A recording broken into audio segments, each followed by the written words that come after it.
रायगड, महाराष्ट्रासह देश विदेशातील ताज्या बातम्या पाहण्यासाठी मॅक्स इंडिया लाईव्ह चॅनलला सबस्क्राईब करा आणि बेल आयकॉन दाबायला विसरू नका.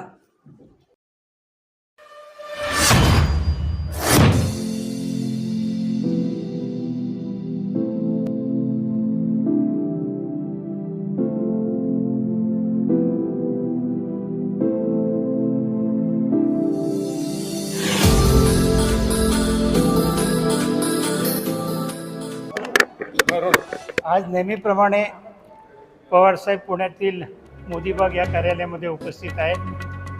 सकाळी 8 वाजल्यापासून महाराष्ट्रातल्या विविध जिल्ह्यातून अनेक कार्यकर्ते नेते त्यांना या ठिकाणी भेटायला आलेले आहेत.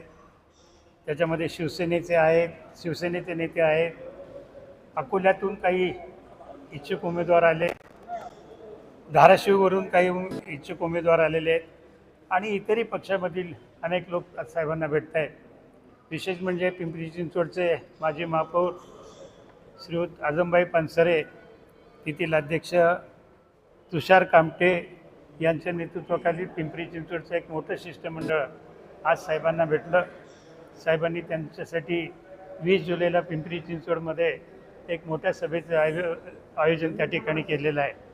संपूर्ण राज्यातून साहेबांकडे येणाऱ्या विधानसभेच्या निवडणुकीच्या निमित्ताने अनेक कार्यकर्ते भेट घेत आहेत.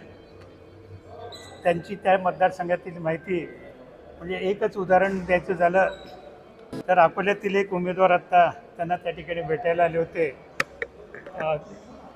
काय नाव ते? प्राध्यापक धनराज खराडे. धनराज खराडे म्हणून.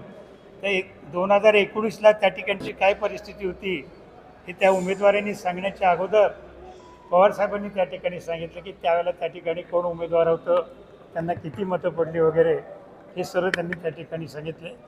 एकंदरीत येणाऱ्या निवडणुकीमध्ये महाविकास आघाडीकडे आणि विशेषतः राष्ट्रवादी काँग्रेस पक्ष, शरदचंद्र पवार या पक्षाकडे नेत्यांचा, कार्यकर्त्यांचा, इच्छुकांचा मोठ्या प्रमाणामध्ये ओढा आहे हे यावरून दिसून येतं. अण्णा पिंपरी चिंचवडमध्ये मागच्या आठवड्यात गव्हाणे येऊन गेले, नंतर विलास लांडे येऊन गेले आणि आज आजमभाई. पिंपरी चिंचवडमध्ये दादा गटात कोणी शिल्लक राहते की नाही? आता ते मी सांगू शकत नाही. आमच्याकडे जे कोणी येत आहेत ते, आणि ही प्राथमिक फेरी आहे या ठिकाणी. आता ही मंडळी आल्यानंतर पिंपरी चिंचवडची परिस्थिती अंतिम क्षणाला काय होईल हे आपल्याला पाहायला मिळेल. सगळ्यांचं स्वागत आहे पिंपरी चिंचवडमधल्या नगरसेवकांच्या बाबतीमध्ये त्याची निवडून येण्याची कॅपॅसिटी किंबहुना नुकत्याच झालेल्या लोकसभेच्या निवडणुकीमध्ये किंवा पक्षफुटीनंतर झाल्यानंतर त्याची भूमिका काय होती, तो कशा पद्धतीने राष्ट्रवादी काँग्रेस पक्ष, शरदचंद्र पवार या पक्षाकडे पाहत होता, सुप्रियाताई असतील, जयंतराव असतील, आदरणीय साहेब असतील, यांच्या बाबतीमध्ये त्यांनी कशा पद्धतीची वक्तव्य केली होती, या सगळ्याचा विचार केला जाईल.